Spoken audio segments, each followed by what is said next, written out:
ప్రస్తుత ఆర్థిక సంవత్సరానికి ఆంధ్రప్రదేశ్లో ఆయుష్ వైద్య సేవల విస్తరణ బలోపేతం కోసం కేంద్ర ప్రభుత్వం 166 కోట్లను ఆమోదించిందని ఆరోగ్య, విద్య, వైద్య మరియు కుటుంబ సంక్షేమ మంత్రి సత్యకుమార్ యాదవ్ తెలిపారు. ఈ నిధులను ధర్మవరం, కాకినాడలో 2 ఆయుర్వేద వైద్య కళాశాలలు, రాయలసీమలో ఒక యునానీ వైద్య కళాశాల ఏర్పాటుకు వినియోగిస్తామని చెప్పారు. 2014-2024 మధ్య రాష్ట్ర ప్రభుత్వం కేంద్రం నుండి 120.17 కోట్లు అందుకుందని, అందులో ఎక్కువ భాగం టీడీపీ హయాంలో వచ్చాయని ఆయన పేర్కొన్నారు.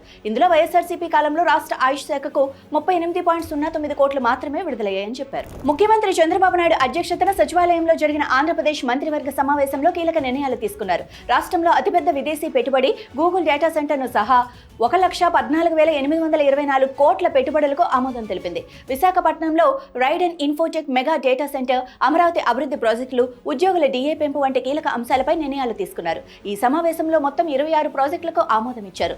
సమావేశం తర్వాత మంత్రి పార్థసారథి మీడియాకు వివరాలు వెల్లడించారు. విజయవాడ నగర అభివృద్ధిలో మరో కీలక అడుగు పడబోతోంది. విజయవాడ మెట్రో ప్రాజెక్టుపై వేగం పెంచిన ఏపీ ఎంఆర్సీ ఈ నెల 14 టెండర్లకు ముహూర్తం ఖరారు చేసింది. ఏలూరు రోడ్, బందర్ రోడ్ ఈ 2 కారిడార్లకు కలిపి ఒకే సింగిల్ టెండర్ విధానం ద్వారా ప్రక్రియను చేపట్టనుంది.